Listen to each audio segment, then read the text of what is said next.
Think about battle scars. We've all got them. And the older we get, the more battle scars that we get on us. I've got this old hound dog out here. And she's thin and she looks kind of half crippled up. And she's missing her left eye. But I don't discount it because I've seen where those scars came from because I stayed step for step with her. And that eye that's missing, that came from face to face with a big lion. And she got too close. She got up in his face and he swatted her and got her eye.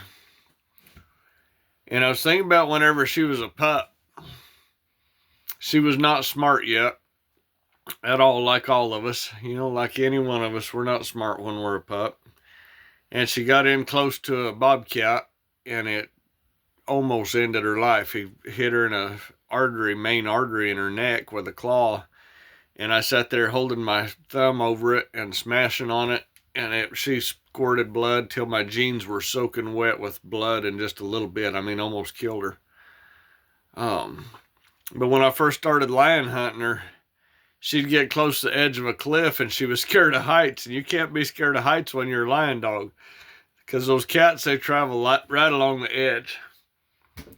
And this first hunt that I took her on, she was scared to death to get close to the edge, and her sister was just fearless and would go up and down the cliffs.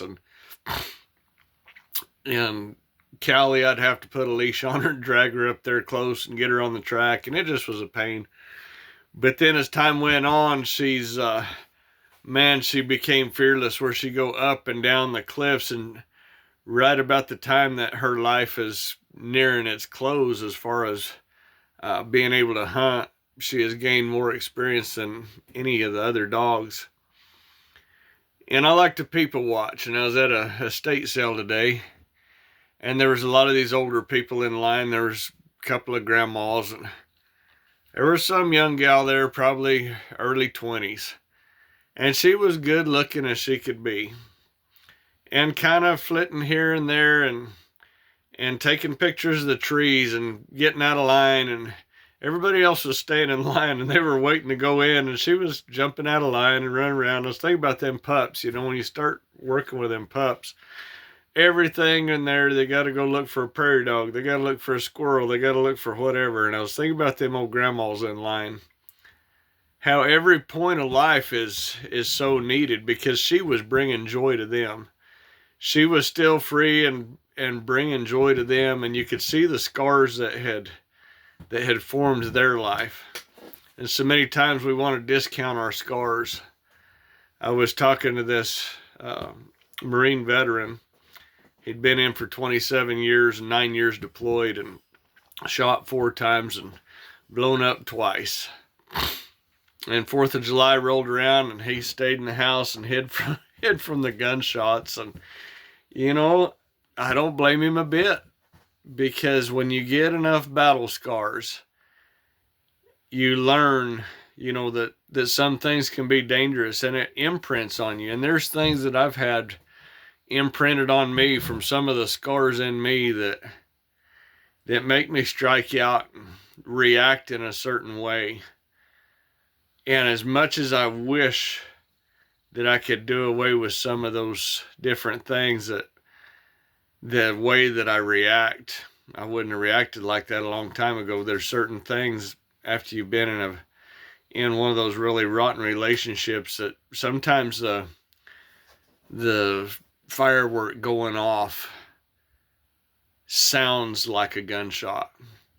Sometimes what other people see as beautiful as a Roman candle, it doesn't seem like that. It seems like you're just about to be killed.